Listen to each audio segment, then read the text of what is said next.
महाकवि ଶୂଦ୍ରମୁନି ସାରଳା ଦାସଙ୍କ ମହାଭାରତର ଶଲ୍ୟ ପର୍ବରେ ଦୁର୍ଯ୍ୟୋଧନଙ୍କର ବ୍ୟାସ ସରୋବର ପ୍ରବେଶ ସମୟରେ କୌରବ ପକ୍ଷର ଭିନ୍ନ ଭିନ୍ନ ବୀରମାନଙ୍କ ଶବ ଉପରେ ଏବଂ ସର୍ବଶେଷରେ କୁମାର ଲକ୍ଷ୍ମଣଙ୍କ ଶବ ଉପରେ ରକ୍ତ ନଦୀ ପାର ହେବାର ଦୃଶ୍ୟ ଅତି କରୁଣ। ସାରଳା ଦାସଙ୍କ ଏହି ପ୍ରସଙ୍ଗର ଅବଲମ୍ବନ କରି କବିବର ରାଧାନାଥ ରାୟଙ୍କ ଦ୍ୱାରା ରଚିତ ଉତ୍କଳ ସାହିତ୍ୟର ଅତୁଳନୀୟ ରଚନା ଦୁର୍ଯ୍ୟୋଧନଙ୍କର ରକ୍ତନଦୀ ସନ୍ତରଣ କବିତାର ସମ୍ପୂର୍ଣ୍ଣ କାହାଣୀ।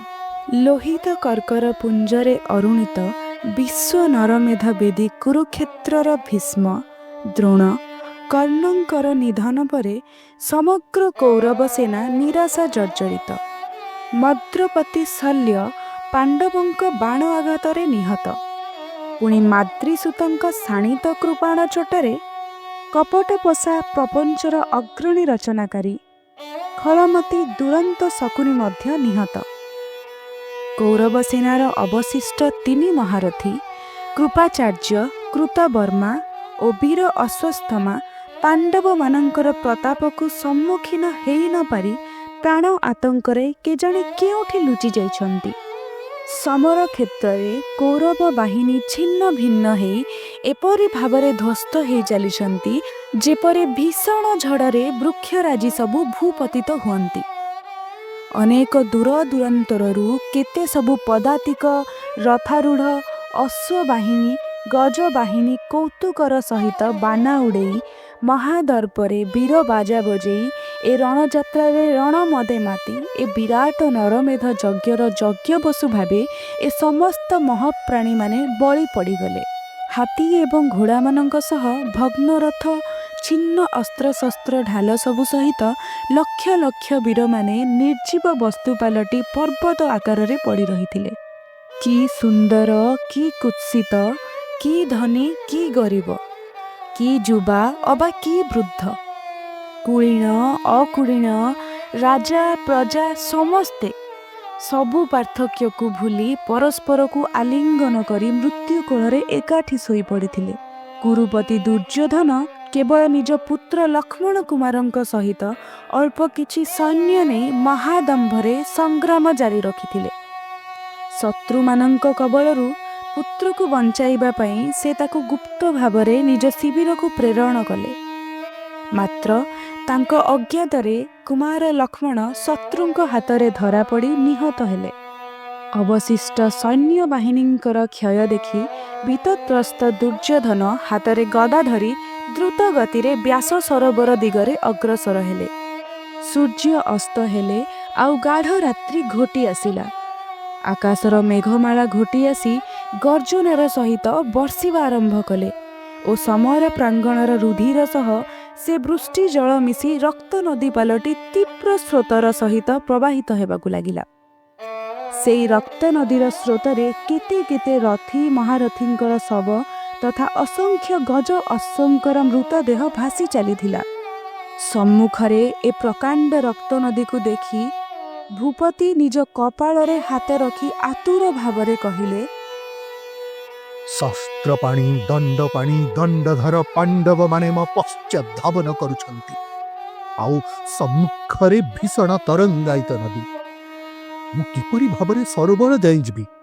ଏ ଭୀଷଣ ବିପତ୍ତିରୁ ମୋତେ କିଏ ତାରଣ କରିବ? ଏପରି ବିଚାର କରିବା ବେଳେ ସେ ଦେଖିଲେ ଦୁଃଶାସନର ଶବ ଭାସି ଆସୁଛି। ସେ ତତ୍କ୍ଷଣାତ୍ ଦୁଃଶାସନର ଶବ ପାଖକୁ ଯାଇ କହିଲେ, ହେ ବାବୁ, ଶତ୍ରୁମାନଙ୍କ ବିନାଶ କରିବା ପାଇଁ କ୍ଷତ୍ରିୟ ସମାଜରେ ତୋର ଟେକ ମୋର ଅଭିମାନ ଥିଲା। ଏବେ ଏ ଜୀବନର ଅବା କି ମୂଲ୍ୟ? ତୁମକୁ ହରାଇ ମୁଁ ଯାହା ନିର୍ଲଜ ପରି ବଞ୍ଚି ରହିଛି। ବାବୁ, ତୁ ତ ଏବେ ରକ୍ତ ଲହରୀରେ ପହଁରୁଛୁ। ମୋତେ ପ୍ରବାହରୁ ପାରି କରିଦେଇ ପାରିବୁ କି? ଏହା କହି ଦୁର୍ଯ୍ୟୋଧନ ଭେଳା କରି ଦୁଃଶାସନର ଶବକୁ ଉପରକୁ ଉଠିଗଲା ବେଳକୁ ଦୁଃଶାସନର ଶବଟି ତ୍ରିତାଳ ଗଭୀରତା ଭିତରକୁ ବୁଡ଼ିଗଲା। ତାକୁ ଛାଡ଼ି କୁରୁବୀର ଦେଖିଲେ ଅଦୂରରୁ କର୍ଣ୍ଣଙ୍କର ମୃତଦେହ ସ୍ରୋତରେ ଭାସି ଆସୁଛି। ପ୍ରାଣହୀନ ହୋଇ ସୁଦ୍ଧା ପୂର୍ବ ପରି ବୀର ତେଜରେ ଉଦୟକାଳୀନ ସୂର୍ଯ୍ୟ ପରି ଝଟକୁଥିବା ସେ ଗୌରତନୁ ମୃତ୍ୟୁର କବଳରେ ମଧ୍ୟ ଉଜ୍ଜ୍ୱଳ ଦେଖାଯାଉଛି। କର୍ଣ୍ଣଙ୍କୁ କୋଳାଗ୍ରତ କରି କୁରୁପତି ସମ୍ବୋଧନ କଲେ। ଆହା ମିତ୍ର, ତୁ ମୋର ପ୍ରାଣଠୁ ବି ବଳିଥିଲୁ। ଦୁଃଖୀଙ୍କର ଦୁଃଖ ଦେଖି ତ ହୃଦୟ ଦ୍ରବୀଭୂତ ହେଇଯାଉଥିଲା। ତେଣୁ ତୁ ଥିଲୁ ମହାଦାତା। ବ୍ରାହ୍ମଣ ବେଶରେ ମାଧବ ଆସି ଯାଚନା କରିବାରୁ ତୁ ଅକାତରେ ନିଜ କବଚ କୁଣ୍ଡ ଦାନ କରିଦେଲୁ। ମିତ୍ରମଣି, ତୁ ମାତାଙ୍କ ବାଣୀ ନିଜ ସହୋଦରଙ୍କୁ ପରିତ୍ୟାଗ କରି ମୋ ଉପରେ ବିଶ୍ୱାସ କଲୁ। ମୁଁ ବହୁ କାଳ ଯାଏ ତତେ ସମ୍ଭାଳିଥିଲି। ଏବେ ରକ୍ତ ନଦୀ ତୁ ମତେ ପାର କରେଇ ଦେବୁ କି? ଏହା କହି କର୍ଣ୍ଣର ଶରୀରକୁ ସାହାରା କରିବା ମାତ୍ରକେ ହିଁ ଅତଳ ଜଳରେ ସେ ମୃତ୍ୟୁଦେହ ବୁଡ଼ିଗଲା। ଦୁର୍ଯ୍ୟୋଧନ ଦେଖିଲେ ତା ପଛରେ ଦ୍ରୋଣଙ୍କ ପିଣ୍ଡ ଭାସି ଆସୁଛି। ହା ଗୁରୁ ବୋଲି କହି ରାଜା ଯାଇ ସେ ଶରୀରକୁ ଧରି ନେଲେ। ତୁ ମୂର୍ତ୍ତିମନ୍ତ ଧନୁର୍ବେଦ ଥିଲୁ। ତୋ ଚରଣରେ ମୁଁ କ୍ଷତ୍ରିୟ ବିଦ୍ୟାର ଶିକ୍ଷା ପାଇଥିଲି। ଏ ମର୍ତ୍ତ୍ୟ ମଣ୍ଡଳରେ ତୁ ଶାସ୍ତ୍ର ବିଦ୍ୟାରେ ସାକ୍ଷାତ ବୃହସ୍ପତି ଥିଲେ। ଏଭଳି ବ୍ରାହ୍ମଣ ଗୁରୁଙ୍କୁ ବଧ କରି କୋଉ ଧର୍ମ ବଳରେ ପାଣ୍ଡବମାନେ ସାମ୍ରାଜ୍ୟର ସୌନ୍ଦର୍ଯ୍ୟ ବର୍ଦ୍ଧନ କରିବେ? ହେ ଗୁରୁ, ତୋର ଶ୍ରେଷ୍ଠତା ବର୍ଣ୍ଣନା କରିବାର ବେଳ ଏବେ ଆଉ ନାହିଁ। ପାଣ୍ଡବମାନେ ମୋତେ ଖୋଜି ପାଇଗଲେ ଆଉ ରକ୍ଷା ପାଇବା ଅସମ୍ଭବ। ଏହିପରି ସ୍ତବ କରି ଦୁର୍ଯ୍ୟୋଧନ ଯେତେବେଳେ ଦ୍ରୋଣଙ୍କ ମୃତ ଶରୀରକୁ କୋଳାଗ୍ରତ କରି ସାହାରା ନେବାକୁ ଚେଷ୍ଟା କଲେ, ତାହା ମଧ୍ୟ ରକ୍ତ ନଦୀର ତଳକୁ ଖସି ଚାଲିଗଲା। କୁରୁପତିଙ୍କ ଦୃଷ୍ଟି ଯାଇ ପଡ଼ିଲା ପଛରେ ଭାସି ଭାସି ଆସୁଥିବା ଶକୁନିର ପ୍ରାଣହୀନ ପିଣ୍ଡ ଉପରେ। ବାଷ୍ପଗଦଗଦ ସ୍ୱରରେ କୁରୁପତି କହିଲେ, ହେ ମାତୁଳ, ପାଣ୍ଡବ ବିନାଶ ପାଇଁ ତୁ ଯେତେ ସବୁ କୂଟ ଭିଆଇଲୁ ସବୁ କିଛି ବୃଥା ହେଲା। ଭୀମକୁ ବିଷ ଲଡୁ ଖୁଏଇବା, ଯୋଉ ଝୋଟ ଗୁଆ ଘିଅର ସହାୟତାରେ ପାଣ୍ଡବମାନଙ୍କୁ ଯତୁଗୃହରେ ଦହନ କରିବା ପରି ବୁଦ୍ଧି ସବୁ ତତେ କିପରି ପ୍ରାପ୍ତ ହେଉଥିଲା? କପଟ ପସାର ତୁ ହିଁ ସୂତ୍ରଧାର ଥିଲୁ। ସର୍ବପ୍ରକାରେ ପାଣ୍ଡବ ବିନାଶର ଚେଷ୍ଟା କରି ମଧ୍ୟ ଦୈବ ଇଚ୍ଛାରୁ ବିଫଳତା ହିଁ ମିଳିଲା। ଏ ମାତୁଳ, ତୋର ବୁଦ୍ଧିର ଆଉ କେତେ ବର୍ଣ୍ଣନା କରିବି? ଏବେ ଆଉ ମୋ ପାଖରେ ତୋ ଗୁଣ ବର୍ଣ୍ଣନା କରିବା ପାଇଁ ବଳ ନାହିଁ। କହ, ତୁ ଏବେ ମତେ ରୁଧିର ନଦୀର ଅପର ପାର୍ଶ୍ୱକୁ ନେଇଯାଇପାରିବୁ ତ? ଏହା କହି ଦୁର୍ଯ୍ୟୋଧନ ଶକୁନିର ଶବ ଉପରେ ଚଢ଼ିଯିବାରୁ ତାହା ମଧ୍ୟ ରକ୍ତ ନଦୀର ଅଗାଧ ପ୍ରବାହ ଭିତରେ ବୁଡ଼ିଗଲା। ଉଦ୍ୟମ ବୃଥା ହେବାର ଦେଖି ଆର୍ତ୍ତ ଭାବରେ କୁରୁରାଜ ଦେବତାମାନଙ୍କୁ ସ୍ମରଣ କରି ହାହାକାର କରି କ୍ରନ୍ଦନ କରିଲେ। ତତ୍କ୍ଷଣାତ୍ ସେ ଦେଖିପାରିଲେ ଏକ ପରମ ସୁନ୍ଦର ଯୁବା ମୃତଦେହ ସ୍ରୋତରେ ଭାସି ଆସୁଛି। କୁଣ୍ଡଳ ଓ ନାନା ଅଳଙ୍କାରରେ ଶୋଭିତ ଶତଦଳ ଅବା ଲହରୀରେ ଭାସି ଆସୁଛି। ସତେ ଯେପରି ସ୍ୱୟଂ ଜଳ ଦେବତା ନିଦ୍ରା ଯୋଗରେ ଥାଇ ଭାସି ଚାଲିଛନ୍ତି। ଏ ପରା ମତେ ସ୍ରୋତ ପାରି କରି ନେଇପାରିବ। ଏହା ପାଞ୍ଚି ଗୁରୁନାଥ ଗଦା ଧରି ସେ ମୃତ ଅବୟବ ଉପରେ ଆସୀନ ହେଲେ। ସୋଲ ପରି ସେ ଶବଟି ରକ୍ତ ନଦୀ ଉପରେ ଭାସି ଚାଲିଲା। ସେହି ଶବର ପିଠି ଉପରେ ବସି ନିଜ ଦୁଇ ହାତରେ ରକ୍ତ ନଦୀର ସ୍ରୋତକୁ ବାହି 2 ଘଡ଼ି ସମୟ ବ୍ୟବଧାନରେ ଅପର ପାର୍ଶ୍ୱରେ ଉପସ୍ଥିତ ହେଲେ। ତ୍ୱରିତ ଭାବରେ ମୃତ ପିଣ୍ଡରୁ ଅବତରଣ କରି କୁରୁବୀର ସେ ଶବ ପ୍ରତି ସମ୍ବୋଧନ କରି କହିଲେ, ଦୁଃଶାସନ କର୍ଣ୍ଣ ଦ୍ୱାରା ଯାହା ସାଧିତ ହେଇପାରିନଥିଲା ତାହା ତୁ କରାଇଦେଲୁ। କିଏ ତୁ ମହାତ୍ମା, ଯେ ମୃତ୍ୟୁ ପରେ ମଧ୍ୟ ମୋର ଏ ଉପକାର ସାଧନ କରିଲା?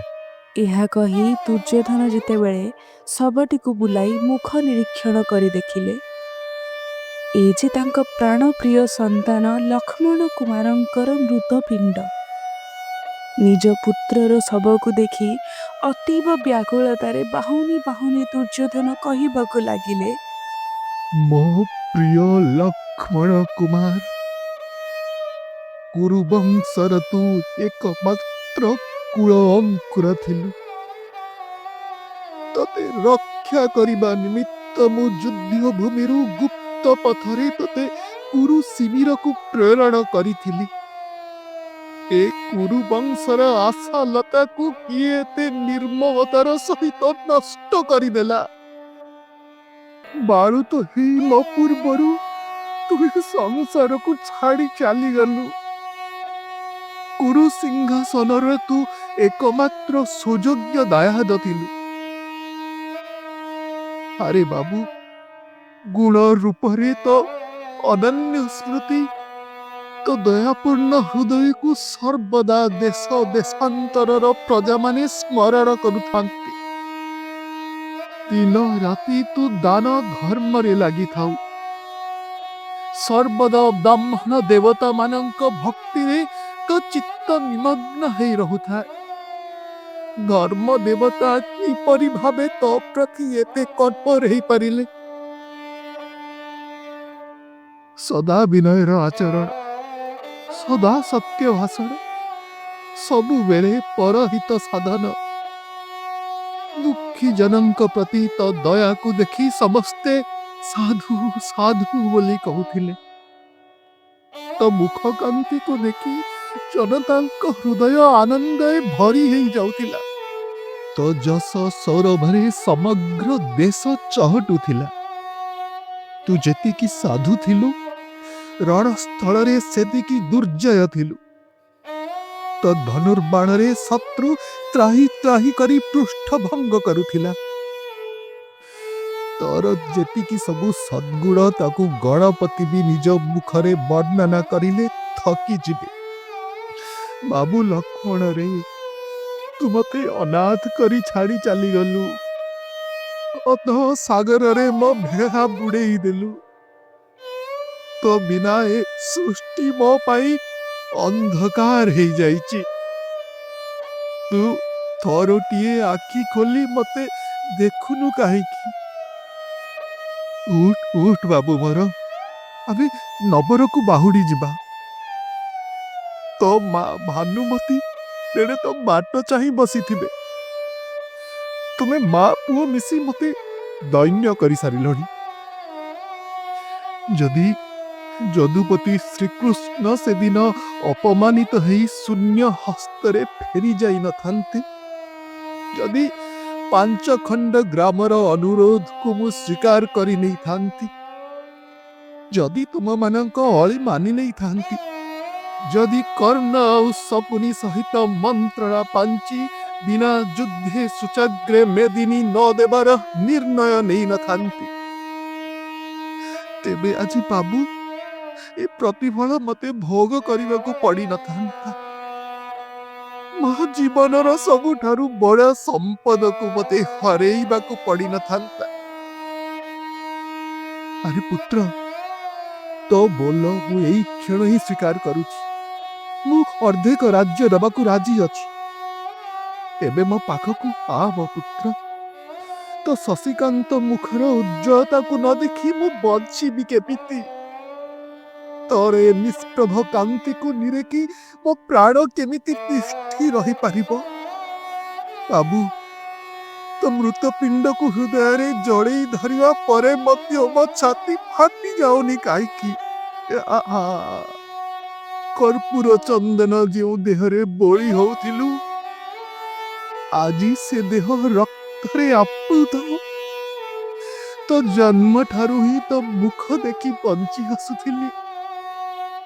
ଆଜି କହୁଛି, ମୋ ପରି ପିତା ତୋର ଆଉ କେବେ ନ ହଉ, କିନ୍ତୁ ତୋ ପରି ପୁତ୍ର ମୋର ପ୍ରତି ଜନ୍ମରେ ହେଉ, ପ୍ରତି ଜନ୍ମରେ ହେଉ।